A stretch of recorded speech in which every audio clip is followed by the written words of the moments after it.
Our next panel is going to be about socially responsible agriculture. Industrial livestock production, as we know, is devastating our communities. Multinational corporations control every aspect of America's agriculture system, from production to processing and retail, resulting in the proliferation of factory farms and industrial slaughterhouses. Today's consolidated food and agriculture system drives independent family farmers like the ones we're going to be talking to off the land, abuses food system workers, perpetuates social and racial injustices, pollutes our air and water, exacerbates climate change, compromises animal welfare, I could keep going, extracts wealth from rural communities, etc. In short, it harms every aspect of life. So as grim as this seems, we do believe the promise of a socially responsible agriculture system is within reach. We define a socially responsible agriculture system as a regenerative system that strengthens rural economies, fosters community self-determination, centers justice and equity at its core, supports human health and food security, rebuilds healthy topsoils, and reduces water and air pollution, all while providing climate resiliency. With socially responsible agriculture, we can all thrive. For a socially responsible agriculture system to flourish, we need not only a strong and unified understanding of what this kind of agriculture system looks like, we also need to come together to support communities as they advocate for change in their towns and across their states. I think Forrest in the last session mentioned we shouldn't work in isolation. We have to work together on all of this. This is where SRAP can have the greatest impact, supporting rural communities across the country with education, issue advocacy, and community organizing needed to protect their right to clean water, air, soil, and to a healthy, just, and vibrant future. So today we're going to be talking to three farmers who are doing amazing work, not only on their farms and in the fields, but also advocating to grow a movement, working as advocates, organizing communities, and building the people power that we heard about over these past few days. So the first person I'm going to introduce to you is Chris Petersen. Chris and his wife, Christy, grew up on a sustainable family farm, and they have farmed all their lives near Clear Lake, Iowa. They currently produce non-confinement, antibiotic-free Berkshire, I just almost said hens, pigs, along with organic hay into local and niche markets. Nationally, Chris has been a frontline outspoken advocate for rural and independent traditional family farms while exposing the harms of industrial agriculture for over 30 years. Chris is also a senior regional representative for SRAP. He's a past president of the Iowa Farmers Union. He has advised presidents and presidential candidates on rural and agricultural policy, and he sits on many boards and commissions. Chris and Christy have 2 children and 3 grandchildren. So Chris, I'm going to ask you, if you would, please feel free to further introduce yourself. And secondly, please talk about what you see as the negative impacts of industrial scale agriculture on farmers like yourself. Well, hi, everybody. I think the introduction was very good. Kind of explains what I'm all about. I practice what I preach, first of all, and been in this fight ever, forever, it seems like. And here in Iowa, we have a problem. It's called factory farms and some of the worst water in the nation. No regulations or oversight to speak of. We win very few in this state because of the politics and other things. And because of all this going on, 62% of the people in Iowa want a building moratorium, which we are working on. I'm co-founder of a group called the Iowa Alliance for Responsible Ag. We do legislation down at the State House. We do meetings. We do everything. It's a lot of work. Negative impacts. I could write an encyclopedia set on this because we have lived it. Many people I know have lived it. And it's a question of where do you start? I guess the first thing I want to say is industrial ag is totally unsustainable. It will crash in time. What the reason will be, who knows? The economics, antibiotics, water quality stuff, who knows? This country better have a plan B. in place. And our own lives, farming lives, have been impacted throughout the years. The link stops here. And by that, I mean generations going back in this country, 3 generations, and then back in Ireland and Denmark. We always been farmers. Our kids will not be able to farm full time because of what the industry has done to us and this country and the food system, and what it has done to family farmers.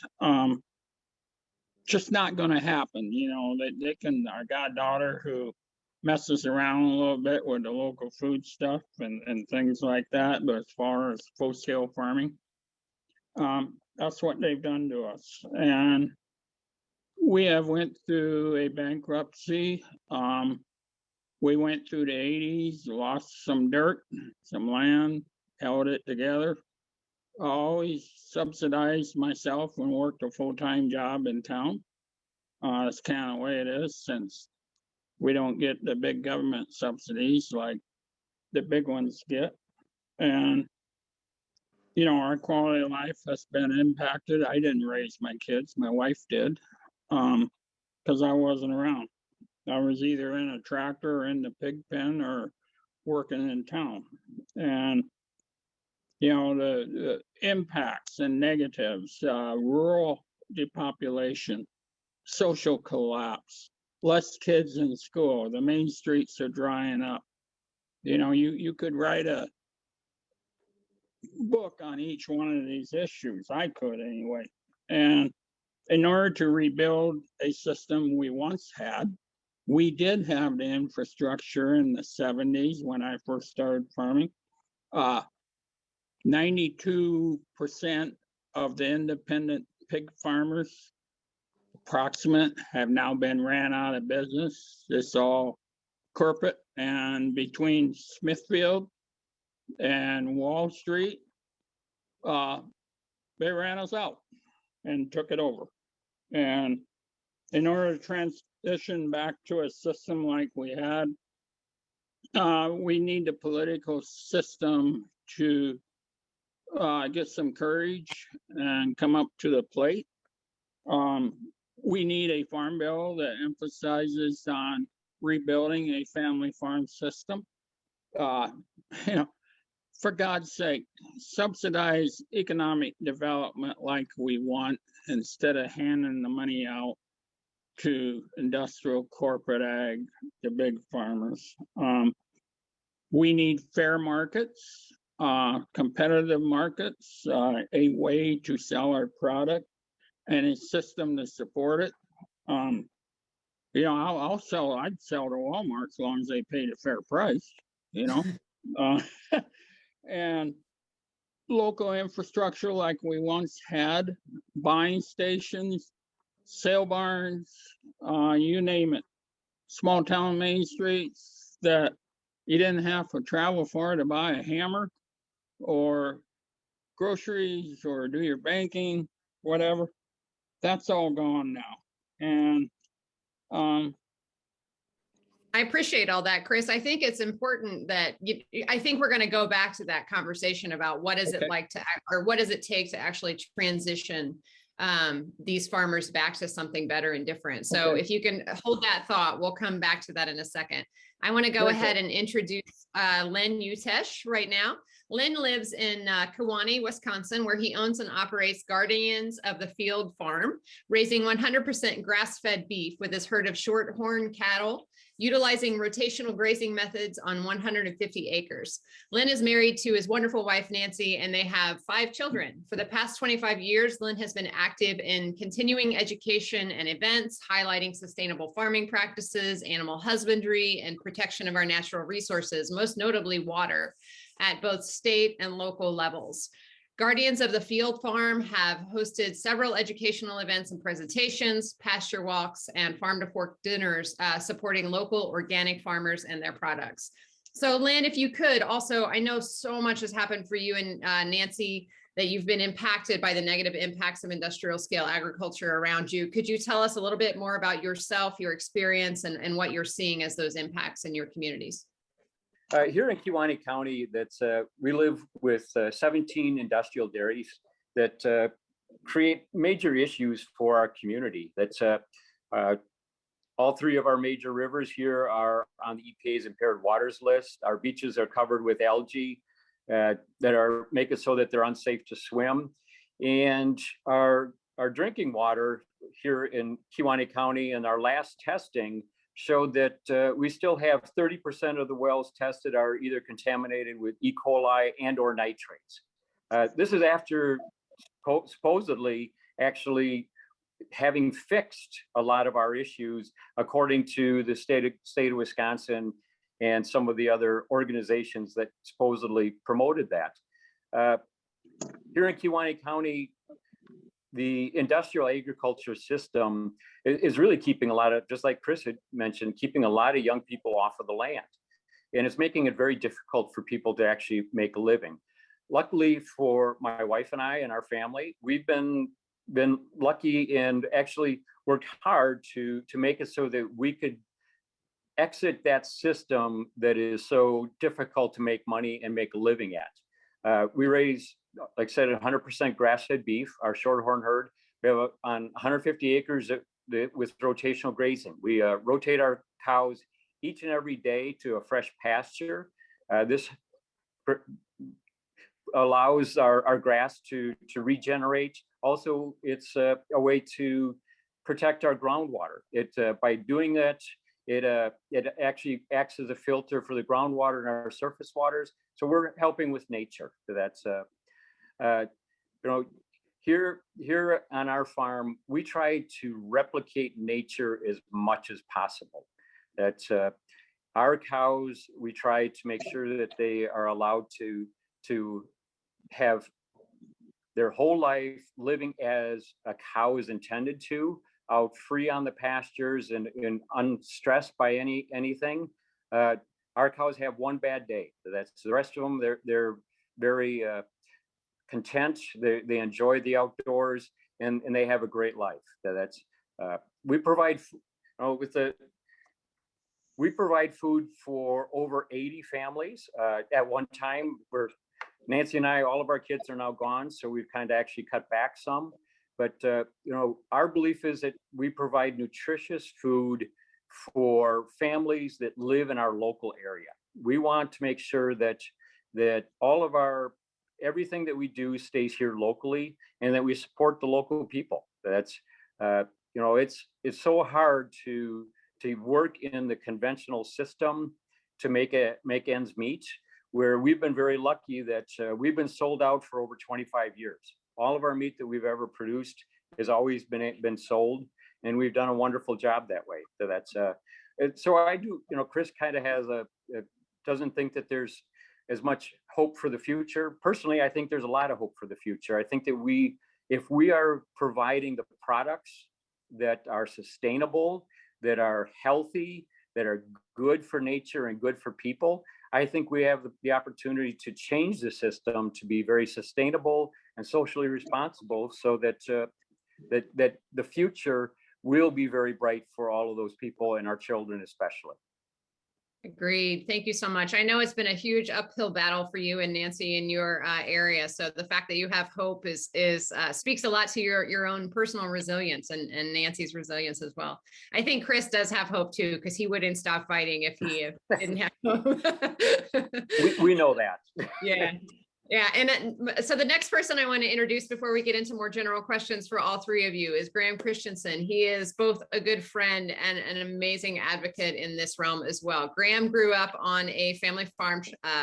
He lives in Nebraska, I should mention. He traveled to Washington, D.C. with his parents to advocate on behalf of family farms during the 80s farm crisis. As a member of Nebraska Farmers Union, Graham has contributed to climate change and renewable energy education efforts. He's worked on carbon I can't even say it right now, sequestration programs, and policy initiatives. He's the founder and president of GC Resolve, a communications and consulting company which focuses on grassroots community development, mobilization, and education with an emphasis on environment inequality, I should say, and the creation of more resilient communities. So through all of these efforts, Regenerate Nebraska Network was founded. And there's so much more that I could say about Graham, but I'm going to go ahead and let him tell you the rest. Graham, please fill us in the gaps that I missed, all the important stuff that you do, and then also talk about some of those impacts that you see in Nebraska. Thanks, Sherri. Thanks, everybody that I'm participating on the panel with and those that are here today. This is a really important discussion. I want to start off by asking the young people out there on this call, how does it feel to be the first generation that is not going to have accessibility to the land? At $12,500 per acre on recently appraised land in Northeast Nebraska, couldn't figure out any way to be able to cash flow this land that we lost in the right at the end of the 1980s as well. We farmed for 110 years, and it sits right next to us as we watch the area hog confinement that just got built about 5 years ago dump the sludge over the recently tiled waterway so they can farm over, which seeps into the waterway. The family farm, the independent operation, has been eradicated. We need to start with the realization that we don't have the ability to bring back young people on the land under the status quo anymore. The numbers don't add up. Furthermore, we're under assault. If you look at this screen share that I'm putting on just really quickly right now, this is the kind of setup that you're seeing one company do. Every single one of those dots that are showing up on your screen, those dots are for a series of barns of 50,000 each. One of those dots represents 48 barns that surrounds one of my friends in Nebraska, who is a farmer who's been trapped in between this, and his life has changed forever. This is not a good vision. This is not acceptable. And this is only one company, Costco, who developed the largest poultry system in United States history and is the first retailer to integrate and own the processing sector as well. And you can believe if Costco has done this, other folks like Walmart and other big retailers will be taking this model too. It's another step towards this vertically integrated and monopolized model. Let's take another little history lesson right here. Let's bring this full circle. This, what you're seeing now, is a declaration of intention to be a resident of the United States of America from my great-great-grandpa and in Nebraska. And what it says is, I, Christensen, do declare on oath that it is bona fide my intention to become a citizen of the United States and to renounce and abjure forever all allegiance and fidelity to all and any foreign prince, potentate, state, and sovereignty, whatever, and particularly to the King of Denmark, of whom I was a subject. On our land, we are feeling more and more like a subject. And if you ask my friends that work in the supply chain sector, in the big meat packing companies, they are feeling a little bit the same. I look forward to picking up the rest of this conversation in a bit, Sherri. I appreciate it so much. Thank you so much, Graham. I'm going to go back. Let's go back to Chris Petersen if we can, and we will start asking just some general questions. Chris, how would you define socially responsible agriculture? Well, again, where do you start? But, you know, I define it by doing this work for so many years and doing it myself. One of my things, personal things, is how you treat animals. You know, let a pig be a pig. You know, I don't believe in not having any fences or anything like that, but they need a decent quality of life. And like somebody mentioned earlier here, they have one, or Lynn did, one bad day in their life, and that, you know, and again, you know, how do you define it? There's so many different ways. How you're accepted in the neighborhood. What kind of operation you do. You know, can you face people in town? you know, I kind of mind block here. No, that's okay. I think that's actually a good point, is being a good neighbor. So I think, like, a lot of times we see the impacts of how these corporate entities own and operate these facilities throughout our states, and really they have no concern about what the impact is on their neighbors. So I think that's a really important point, along with the animal welfare. Lynn, you've certainly felt those impacts of not having very good neighbors. I know that you've dealt with manure being spread around you, and Nancy's mentioned to me about the odors that you've experienced. How would you define socially responsible agriculture? I would define socially responsible agriculture as do no harm. It's just like with the medical community, that it's do no harm to the animals, do no harm to the land, do no harm to the water, and do no harm to your neighbors. That's as a sustainable sustainable farmer, we need to respect everything in nature. Nature had this figured out long before we came up with farming.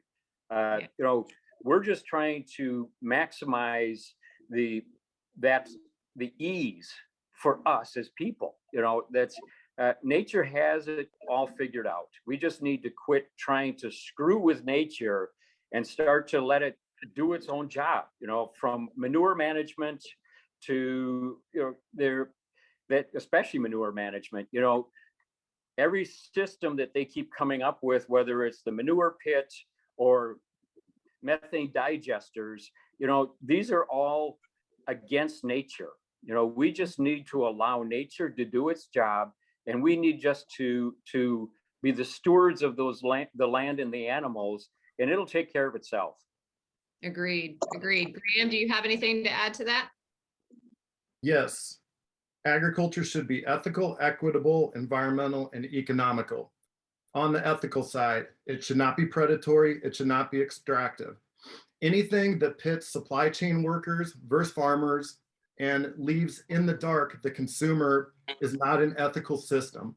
When these factions have intentionally been divided away from each other, then we have problems. We have to come together and find that. This should be a repetitive theme as I'm hearing of this conference. And I appreciate that.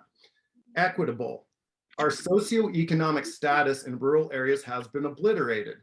We do not have the ability to be profitable on the farm. The meatpacking workers are making the same wage that they did when I was born 42 years ago near Fremont, Nebraska. This is not an equitable system. This is leaving people out. We cannot move forward principally under this kind of a mechanism anymore. Environmental. As we've been doing tests, we have found out just since Costco has built this system that we are starting to see some kind of trend lines of new pathogens related to poultry industry already in our waters. One of the towns in my county just tested 30 parts per million nitrogen, over 3 times the legal limit. If we want to have a healthy future, we have to be able to redirect the agriculture system into something that is more regenerative. Economical. My dad always said, and when I ask him for advice to this day, he just said, I just want a fair price. He always fought for just one thing, a fair price. Just give the farmer and give the worker a fair price. There's plenty of money in the food system to be able to make this work. So let's prioritize those things. If we focus on the 4 E's, ethical, equitable, environmental, and economical, then we will be able to redirect this system. But we have to be focused and we have to be serious. I love that. I love that you talk about fair price. I know I've heard Chris Petersen mention that lots and lots and lots of times. I want to make sure, I know that we're going to come up on time for some questions from the audience. I hope you all are putting some questions in the chat. If you have any questions, I want to ask one more question of just general viewers. What can they do to support guys like you? What can they do to engage in a socially responsible food and agriculture system? I'll start first with you, Graham, and go backwards. Number 1 is start to restore the relationship between the farmer and the consumer. The 3 simple words, know your farmer, and support ethical farm businesses. We have to take this seriously. The consumer drives it. The farmer that has been eradicated does not have the numbers to stand up for this anymore. We don't have the numbers to be politically viable and to get the votes in place to be able to have the right kind of representation that maybe we did at one time. So know your farmer and support those businesses. Increase awareness about the health implications of degenerative and further agriculture, and further away, start advancing citizen scientist programs that start gathering more information in these areas so we can articulate the health concerns that are out here. As we do that, we must partner with public health. Public health is starting to understand some of these connections, but they're just, I believe, in the beginning of being able to actually act on this. As farmers, as consumers, we have to enter public health in a more serious way in this conversation. Also, us as farmers, because we don't have those relationships, we don't have those numbers, we have to be better, and we can definitely utilize great groups like SRAP in this way, but we have to create the state and federal partnerships. We have to be able to share what's happening on the ground level, deep out in the country, with those that can also make a change, with those that are advocates, with those that are activists, with those that have the ability in economic development to be able to shift the system, and with those that have access to representation. And this one is being left out way too much, but until we go into the population bases, into our urban consumer base, and help make sure that that education around nutritious and access to how to be able to actually know your farmer happens, then we can count all of this out. The consumer has the power right now. The consumer must drive this. The consumers reside in the population centers. They must take control and finally get involved in Farm Bill policy. 2023, we need a regenerative reform farm bill. We need to get after making sure that there's more resources so that we can actually market access as we use biodiversity to differentiate our products and get into new marketplaces in which a more educated public is wanting. And I think also resuscitating the corporate farming bans of old, tweaking them a little bit so they deal with this mega expansion of this new kind of vertical integration we have seen. We need a unified approach across the Midwest and across the country to be able to stop the influx of foreign multinationals and big time investors from coming in from out of state and telling us what we can do, or really just forcing us out. I did not realize you were going to have all that to say, but that was a lot. That was a lot. I love the fact that you're talking about relationships that people might not be thinking about, building those relationships with urban and rural, between urban and rural communities, making sure that they're all advocating for the same thing. And also public health, not only with consumers understanding the impacts on public health, but also farmers reaching out and bridging that divide between these various factions. Lynn or Chris, I know that we have some questions rolling in now. So just really quickly, do either of you have to add anything to all of that amazing stuff that Graham laid out there? Go ahead, Lynn. I would just, agree completely with Graham. That was, but it's like he said, it comes down to the consumer. Each and every one of us needs to go out and find our farmer. Make sure that our food dollars are going to those people, those companies that are ethically doing the work that you approve of for your food. That's and we need to actually really start stepping away from all of these commodity crops. Corn and soybeans are not feeding people. We need to start getting a policy where we're actually looking at growing food for people. Once we start looking at that policy and getting the consumers to start to realize that most of what they see out there in those fields is not human food, that's when we're going to start seeing a change. When the consumer demands that we get our food from our country, and even better, locally by our local farmers. So if you don't have a local farmer that you know that you're purchasing from, go find one. Go out and visit with your farmers and find somebody to purchase those products from. Absolutely. Chris, do you want to add anything before we jump into the audience questions? Yeah, the first thing, the beauty of independent family farm agriculture and animal production, vegetables, whatever. You know what? On this farm, we're the quality control experts and the taste testers. We eat it first, regardless what we raise, the eggs, the pork, the beef, whatever. Keep that in mind, consumers. And, we have a regional marketing, sustainable marketing group I belong to and I help run it. We're listed in our products and people can get on the website. I get a lot of calls for meat. I'm also listed on the state of Iowa website, same type of situation. So there's ways to get around the system, but we need to move forward and have a system that includes and it's accessible to all farmers and all consumers, because what I was doing 30 years ago was called mainstream agriculture. Now it's called alternative or niche. That is what they have done to family farm agriculture. Yeah, I would agree with that for sure. Hey, Jade, are you there? Let's go ahead and get some of these questions. I know you've been keeping track of them for me. Yep, I have them. So the first one comes from Craig and it's for Graham. A bit of a comment first and then a question. When Costco first pitched Lincoln Premium Poultry, it was going to be small farms, 4 barns per farm, blah, blah, blah, specifically. That is a far cry from a farm with 48 barns. So Graham, obviously they couldn't recruit enough farmers for their initial plan. Is that right?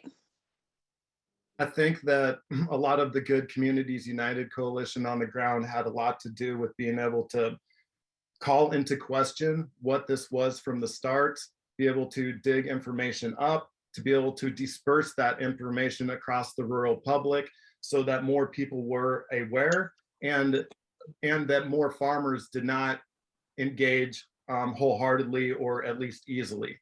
That was big. They started struggling being able to fulfill their barns. So what they did when they started to run into those kind of issues is they went into the counties that were not zoned. There was a handful of counties that weren't zoned. This gentleman that I mentioned earlier happened to live in one of them. And so it was a dream for the investors out of North Carolina.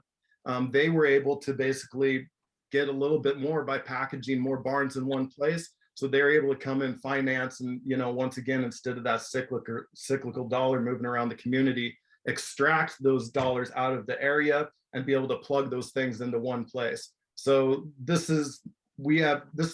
messaging from Costco has been a moving target all the way through this process, and they've showed us that this is not really the vision of the future of the farm, and that there isn't that much interest, but they will take any step they can take and go through any measure to be able to plug and play these things into our communities, changing lives forever, for profit solely. Thank you. The next question we have is from Lisa. The macro driver of this is the global trade oligarchy. One piece of that is the undocumented workforce being driven out of their land. How do we oppose corporate monopolies without being cast as racist? Lynn or Chris, do you want to handle that one? Either one? Well, I'll be real short. And, first thing is we're all in this together. And, this country has come together in the past under Teddy Roosevelt and passed laws to deal with concentration and markets, things like that. And it was for everybody, it was just for everybody. And so we need to come to a point in time where the political process makes that happen. Agreed. Lynn? Yeah, I'd say that, in my area, the undocumented worker is the most abused of anybody in our community, that they are forced to work unbelievable number of hours. They've said that they have to work 21 days straight before they get a day off, and they get a day off. They have to work 60-hour weeks and they get paid for 40. So those workers are really the ones that are getting the brunt of the abuse that's taking place. If in a dairy barn, if you're or any other type of confinement system, your health is being destroyed each and every day that you're working in these facilities. You get the brunt of those negative gases. You're the one that is breathing it in the whole time you're there. And I think really we have to take a look at the policies that drove this. That, unfortunately, NAFTA, when it was first passed, was driven by corporate agriculture. They dumped American corn down into Mexico that put the Mexican farmers out of business. Well, where were those people supposed to go? And I've got friends that were from Mexico. They were driven to the meat packing plants and to the agriculture here in the United States. This again, it's corporate agriculture is the ones that are pushing this. They're not taking care of that immigrant labor. They are the ones that are doing the actual abuse. So we're not the racists. It's once you realize what is really taking place, then you can actually understand what's taking, how to actually talk about these issues in your community. That they are the ones that are being most abused. Yeah. Graham, I know there are other questions addressed specifically to you, but if you want to weigh in on this one too, I don't want to skip you. So I will be brief so we can get to the other ones. But this is exactly, Lynn laid it out with the breaking of the Mexican farmers, the migration north, the buses that brought them into the meat packing units and broke the unions that represented better wages, including many of my friends who had small farms that had great middle-class lives growing up. This is another way that the industry has been able to split apart people. So on policy areas, technical assistance, and that includes educational programs to start grooming the next generation of regenerative farmers that have these stacked enterprise systems, multiple enterprises in one place, and then investing in infrastructure on-farm infrastructure that helps us be able to do these at the local farm and community level. Furthermore, multi-generational white farmers must enable inroads for land accessibility for BIPOC, aspiring BIPOC farmers. Those of us that are out here have a responsibility to usher in the next generation of farmers, and that certainly includes our BIPOC friends living on the reservations or in the inner city or wherever or in the meatpacking communities across Nebraska, wherever they may be. Agreed with that for sure. That Jade? kind of segues right into our next question from Tatiana. Are there any movements in states or communities where farmers and indigenous groups are working together? I bet Graham has an answer for that because I know that he's mentioned it to me before. Regenerate Nebraska seeks to be the connective tissue that breaks apart those factions and brings us together for one purpose. The vision in eastern Nebraska is to start developing regenerative nodes, one on the Omaha Nation, one with Ho-Chunk Farms on the Winnebago Reservation, one on the edge of Omaha with Malcolm X Foundation, one with the Latino Center of the Midlands, one with Maya Regeneration project of 310 acres that we seek to purchase this land. Fingers crossed, we're just starting a fundraising campaign that would be right next to our farmers. With Angela Knuth, a powerful woman farmer up the road.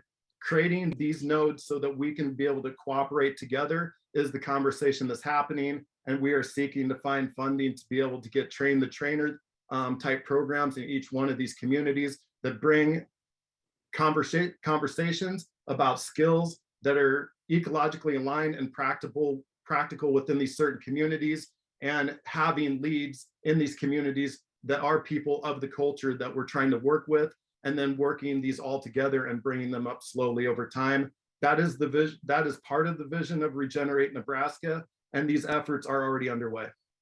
That's awesome. And I know, Lynn, also you probably have some thoughts on this as well. Yeah, there definitely is a push especially by the indigenous peoples here in the state of Wisconsin to actually to continue working in this direction. I work with a local Native American tribe here, and the two things that the tribal people are working on is not just sovereign food sustainability, but also food sovereignty, because they realize that their true freedom, and it is for all people, is if you don't have access to food, you never really have freedom. Each and every one of us, actually Graham brought up about his grandparents, that's most of our ancestors that came here, they came so that they had food security and sovereignty. And that's the same thing that our local tribes here are working on, is how do they do that and how do they respect nature? One of the tribes that I work with actually just passed here recently a right of nature, so that nature actually, every decision needs to be taken into account as how nature is going to be affected, and what is that a good decision to make sure to protect nature's rights? Absolutely. We just were mentioning that in our previous discussion in the chat. We were talking about the rights of nature laws that are out there that are being pushed right now. So Jade, what's our next question? The next question comes from Ashlyn. Are there any programs, incentives, or resources that have been beneficial for you on your farm that we can help elevate? Or is there a program, incentive, or resource you see as a need for? And I think the we there is SRAP, but. Oh yeah. Chris, do you want to answer any program that's helped you personally, or that groups can help to elevate for farmers? Yeah, like I mentioned earlier, marketing groups, North Iowa, harvest, whatever, vegetables, livestock, eggs. There's a bunch of us on there now. We keep growing it. It's very well managed. I'm part of that. Also, state of Iowa, these states need to start putting this stuff out there like that. So we can build around it and grow our way of agriculture. And the consumers, we need, all of us need to go after educating the consumers. And, 25-ounce T-bones for $25, really. Look at the farmer's chair on that.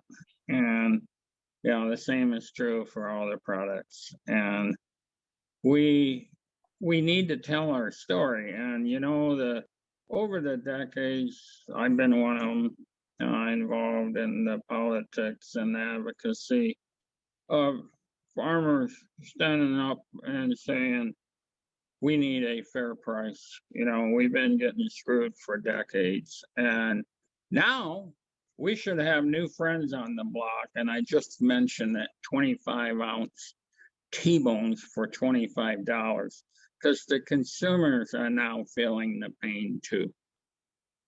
Yeah. Lynn or Graham, do you want to add to that? Any plans or programs that have helped either of you or that you know of that we could lift up for farmers? I would say the EQIP program through NRCS. It provides for fencing for rotational grazing to get pastures back onto our farms. I think the one thing that we need actually everybody to work on, though, is EQIP dollars, how they are allocated depends on the people that talk to NRCS. There's actually a comment period for that. I know in our area, unfortunately, the CAFO producers have been the biggest voice on that. And if you want concrete for manure pits, that's, don't show up at those. If you want more engineering, more buildings, more of that type of situation, then don't be involved. If you want it to be more on a sustainable end of things, you need to make sure that NRCS knows, so that they provide more for the fencing, the rotational grazing, the conservation practices, and that type of thing as well. So get out there and talk to NRCS and tell them what you want. Certainly. Thank you. Graham? Yes, since I mentioned the 2023 Farm Bill, I have some ideas around that.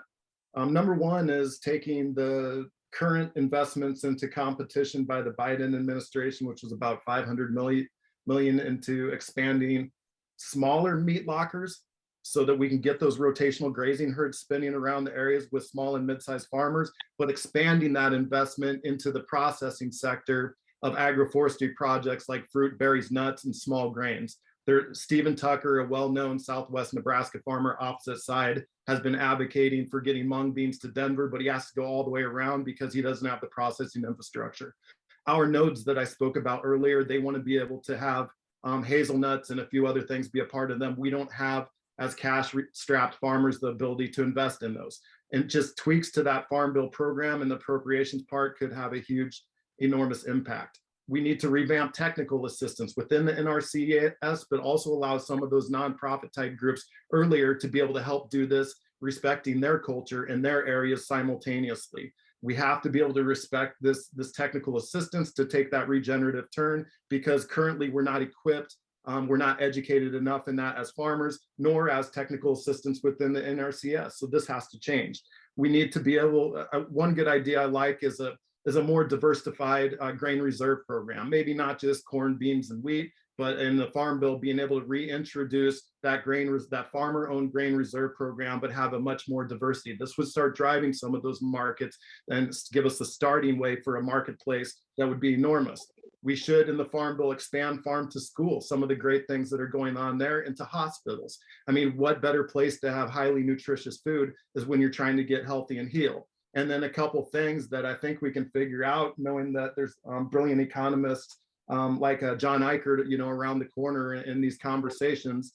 I think we need to start devising some new kind of programs in this regenerative reform program. I'll call it the regenerative transition program for existing farms. They need to be able to have assistance to be able to help look at these feedlot systems, look at these confinement systems, and figure out how we can take as many days as possible out of those systems and back on, get those animals and ruminants back across the land. So that's one piece of it. And then for new farmers, we have to find a way to open up land accessibility. It is not possible for the young generation. The money is concentrated at the top. So there has to be programs now that invest in avenues to be able to have a chance at long-term easements. I have more specific ideas on that, but I think that's a deeper dive for a larger group for another day.